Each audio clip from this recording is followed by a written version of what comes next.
Assalamualaikum warahmatullahi wabarakatuh. Hari ini kita kembali lagi untuk membahas materi bab yang pertama, yaitu tentang nilai-nilai Pancasila dalam kerangka praktik penyelenggaraan pemerintahan negara.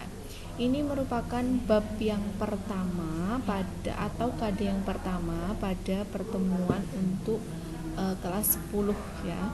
Kemudian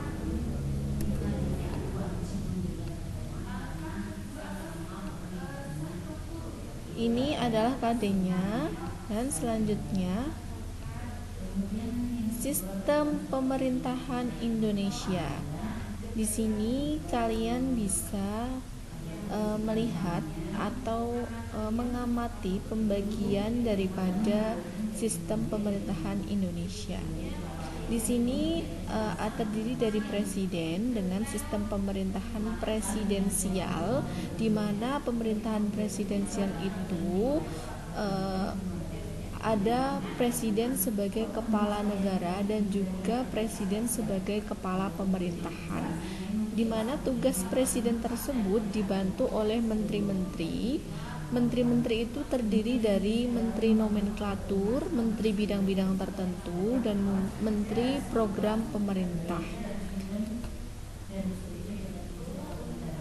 Selanjutnya, kalian bisa memperhatikan tabel di bawah ini. Di sini adalah perbedaan antara kewenangan presiden sebagai kepala negara dan kewenangan presiden sebagai kepala pemerintahan.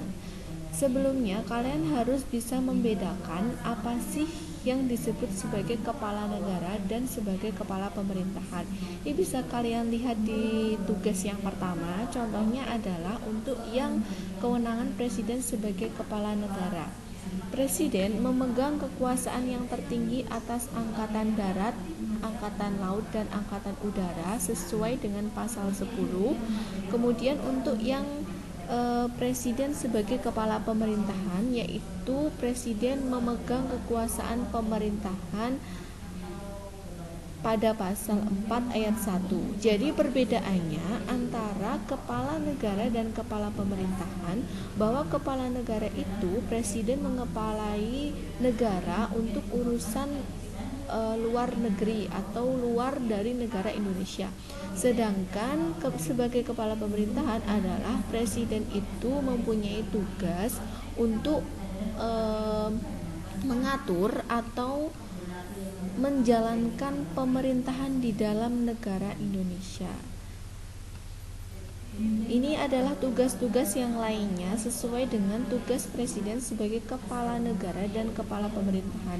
Nanti kalian bisa amati sendiri atau mungkin bisa kalian tanyakan melalui WhatsApp ataupun melalui Teams untuk lembar diskusi nanti ya. Jadi kalian bisa tanyakan dari kepala negara dan kepala pemerintahan mana yang belum kalian pahami. Selanjutnya di sini tugas dan kewenangan presiden yang sangat banyak ini tidak mungkin dikerjakan sendiri. Oleh karena itu, presiden memerlukan orang lain untuk membantunya.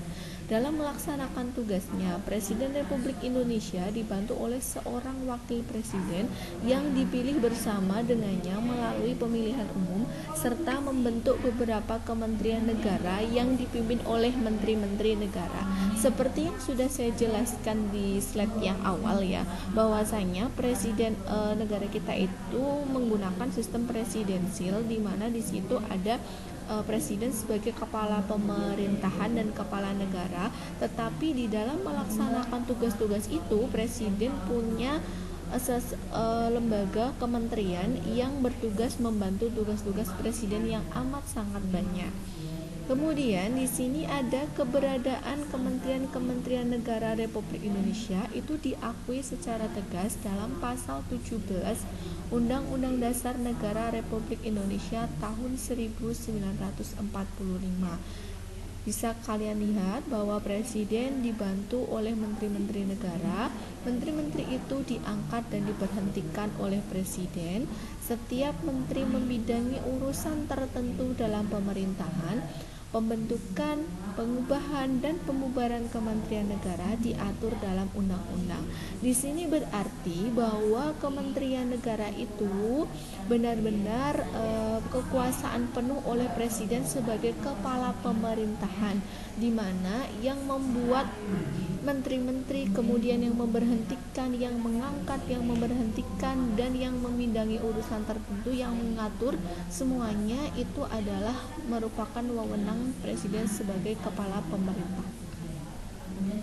Selanjutnya di sini ada tugas menteri secara umum atau pembagian menteri. Ini terbagi menjadi 3, yaitu menteri yang dalam urusan pemerintahan nomenklatur dan menteri dalam urusan per bidangnya sesuai Undang-Undang Dasar, serta urusan manajemen koordinasi sinkronisasi program pemerintah. Jadi di sini ada urusan pemerintahan yang nomenklatur, luar negeri, dalam negeri, pertahanan, dan urusan per bidangnya ini ada agama, pendidikan, HAM, ekonomi, dan masih banyak yang lainnya. Dan urusan manajemen koordinasi ini ada koperasi, usaha kecil, lingkungan hidup, dan lain-lain. Selanjutnya, klasifikasi kementerian negara ini bisa dibedakan seperti yang tadi saya jelaskan ya. Ada kementerian yang menangani urusan pemerintahan nomenklatur. Di sini terdiri ada menteri dalam negeri, luar negeri, dan pertahanan. Selanjutnya kementerian yang mempunyai tugas penyelenggaraan urusan tertentu. Ini lebih rincinya. Kalau tadi saya hanya memaparkan 3 contoh, di sini itu ada secara rincinya, yaitu Kementerian Agama, Kementerian Hukum dan HAM, Kementerian Keuangan, Kementerian Pendidikan dan Kebudayaan, Kementerian Riset Teknologi dan Pendidikan, dan sampai dengan poin yang ke-12 ini, yaitu Kementerian Pekerjaan Umum dan Perumahan Rakyat. Untuk jumlah yang kementerian pada bagian tertentu itu ada 19 poin atau 19 kementerian atau menterinya itu berjumlah 19. Kemudian untuk kementerian yang mempunyai tugas penyelenggaraan urusan tertentu dalam pemerintahan untuk membantu presiden dalam menyelenggarakan pemerintahan negara, ini terbagi menjadi 8 ya. Berarti yang paling banyak itu adalah menteri dalam bidang tertentu. Kalau di sini ini ada 8, yaitu Kementerian Perencanaan Pembangunan Nasional, Kementerian Pendayagunaan Aparatur Negara, dan Kementerian Badan Usaha Milik Negara, serta sampai dengan Kementerian Sekretariat Negara. Ada 8 bagian.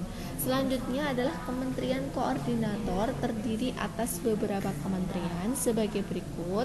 Jadi Kementerian Koordinator itu yang pertama terbagi dalam Kementerian Koordinator Bidang Politik, Hukum, dan Keamanan, yang termasuk dalam Menteri Bidang Politik, Hukum, dan Keamanan ini adalah Menteri Dalam Negeri, Hukum, dan HAM, Luar Negeri, Kementerian Pertahanan, Kementerian Komunikasi dan Informatika, Kementerian Pendayagunaan Aparatur Negara, dan Reformasi. Sedangkan untuk yang berada di bawah Kementerian Koordinator Bidang Perekonomian, ini salah satunya ada Kementerian Keuangan, Kementerian Ketenagakerjaan, Kementerian Perindustrian, dan sampai dengan Kementerian Koperasi dan Usaha Kecil Menengah. Untuk koordinator yang ketiga yaitu Kementerian Koordinator Bidang Pembangunan Manusia dan Kebudayaan. Di sini salah satunya yang termasuk dalam naungannya ada Kementerian Agama, Kementerian Pendidikan, Kementerian Riset Teknologi dan Pendidikan Tinggi, serta Kementerian Kesehatan. Untuk yang poin terakhir di sini ada Kementerian Pemuda dan Olahraga. Untuk yang terakhir di sini ada di bawah naungan Kementerian Koordinator Bidang Kemaritiman. Itu ada Kementerian Energi dan Sumber Daya Mineral, Kementerian Perhubungan, Kementerian Kelautan dan Perikanan, dan Kementerian Pariwisata.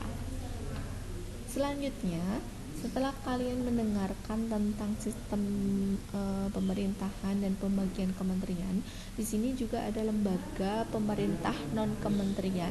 Apa itu lembaga pemerintah non kementerian? Kalian bisa lihat di sini ada pengertiannya ya, bahwasanya lembaga pemerintahan non kementerian atau LPNK yang dahulu itu mempunyai nama sebagai lembaga pemerintahan non departemen. Jadi dulu namanya adalah pemerintahan non departemen dan sekarang itu merupakan lembaga pemerintahan non kementerian. Ini tugasnya hampir sama dengan yang namanya menteri, hanya saja bedanya kalau menteri itu merupakan perseorangan, kalau lembaga non kementerian ini merupakan sebuah lembaga yang fungsinya sama dengan kementerian, sama-sama berada langsung di bawah presiden dan membantu tugas-tugas dari presiden. Di sini bisa kalian lihat ya, ada gambar Badan Narkotika Nasional atau lembaga BNN. Di sini merupakan salah satu lembaga negara non kementerian yang tugasnya yaitu di bidang pencegahan, pemberantasan, penyalahgunaan dan peredaran gelap psikotropika, prekursor dan bahan adiktif lainnya. Dan lembaga non kementerian di Indonesia itu banyak sekali. Ini ada 12 yang saya berikan di sini ya, tapi sebenarnya lebih dari 12. Nanti bisa kalian searching sendiri, cari sendiri berapa sebenarnya jumlah dari lembaga non kementerian. Jadi di sini yang saya contohkan ini badan-badan yang sering kalian jumpai, tapi mungkin kalian tidak begitu oh ini ternyata lembaga non kementerian, itu tidak ya. Jadi ini supaya kalian tahu ya, ini ada BNN, kemudian Badan Intelijen Negara, kemudian ada Bapeten, ada juga PBOM, dan ada juga BKN, Badan Kepegawaian Negara. Sampai di sini kalau misalkan ada yang kalian belum pahami tentang misalnya lembaga non kementerian itu apa, kementerian itu apa, kemudian tugas dari menteri-menteri serta tugas dari presiden secara tugasnya sebagai kepala negara atau kepala pemerintahan, kalian bisa tanyakan langsung kepada saya pada saat pembelajaran tanya jawab di Microsoft Teams ya. Kemudian di sini untuk selanjutnya itu adalah nilai-nilai Pancasila dalam penyelenggaraan pemerintahan negara. Jadi di sini di dalam KD ini itu maksudnya semua pemerintahan yang ada di Indonesia itu diselenggarakan berdasarkan dengan nilai-nilai Pancasila. Jadi semua dari proses pengangkatan, kemudian pelaksanaannya, kemudian hukum yang ditetapkan itu semuanya berdasarkan pada nilai-nilai Pancasila. Untuk itu kalian perlu mengetahui dulu poin-poin nilai Pancasila dalam setiap silanya. Ya, berdasarkan analisis makna nilai-nilai Pancasila diharapkan akan diperoleh makna yang akurat dan mempunyai nilai filosofis. Dengan demikian, penyelenggaraan negara harus berdasarkan pada nilai-nilai Pancasila yang terdapat dalam pembukaan Undang-Undang Dasar tahun 1945 sebagai berikut. Ini nilai sila ketuhanan yang Maha Esa. Tentunya kalian tahu ya kalau sila Pancasila itu ada 5 sila, dan ini untuk sila yang pertama ini nilai sila ketuhanan yang Maha Esa. Salah satunya adalah pengakuan adanya kausa pertama yaitu Tuhan yang Maha Esa. Di sini kalian benar-benar negara itu mengakui bahwa hanya ada satu Tuhan sesuai dengan kepercayaannya masing-masing. Kemudian menjamin penduduk itu untuk memeluk agama masing-masing dan beribadah menurut agamanya sesuai dengan kepercayaannya masing-masing. Ini ada 4 poin lagi sesuai dengan nilai sila ketuhanan yang Maha Esa. Bisa kalian baca atau kalian pahami melalui dengan kalian browsing dan sebagainya. Di sini banyak sekali ya untuk nilai sila ketuhanan yang Maha Esa. Kemudian sila kemanusiaan yang adil dan beradab. Di sini lebih menekankan pada menempatkan manusia sesuai dengan hakikatnya sebagai makhluk Tuhan karena manusia mempunyai sifat yang universal.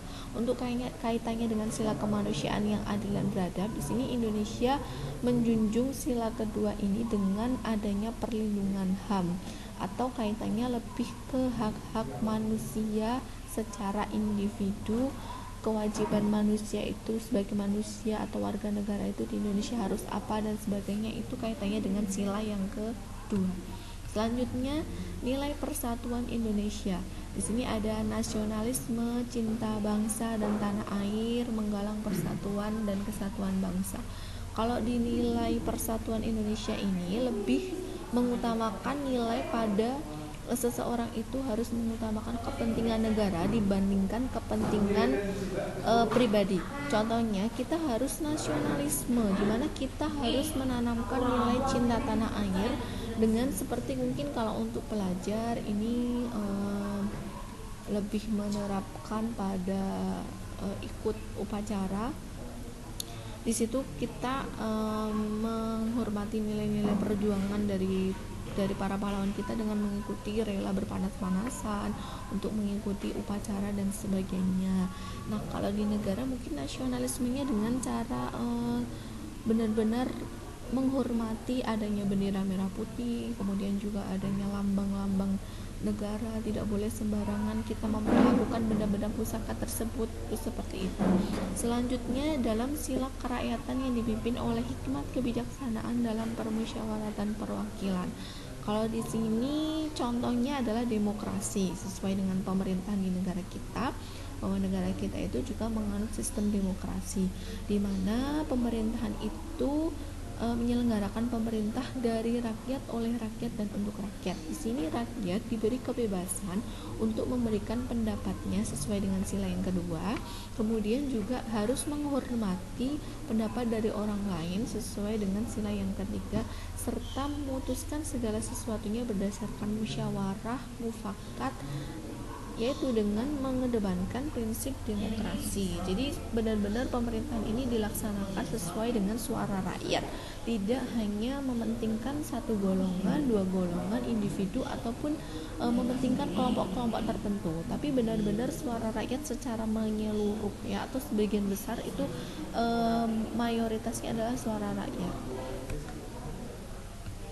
Selanjutnya, nilai sila keadilan sosial bagi seluruh rakyat Indonesia. Di sini nilainya salah satunya ada kemakmuran yang merata bagi seluruh rakyat. Dalam arti ini dinamis dan berkelanjutan. Artinya di dalam sila 5 ini adalah sila penyempurnaan dari sila 1 sampai dengan keempat. Kalau tadi di sila 1 itu berkaitan hubungan dengan Tuhan, kemudian sila 2 berkaitan dengan hak dan kewajiban dari individu, untuk yang ketiga itu untuk mementingkan kepentingan negara, keempat untuk bermusyawarah atau selalu bekerja sama. Nah, ini di sila yang kelima ini lebih pada ke penyempurnaan dari sila 1 sampai dengan sila yang keempat atau tujuan negaranya.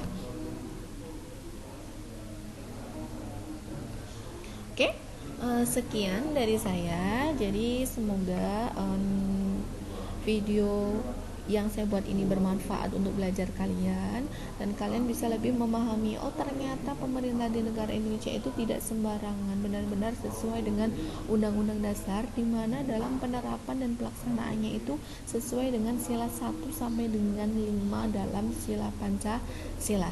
Sekian dan terima kasih. Assalamualaikum warahmatullahi wabarakatuh.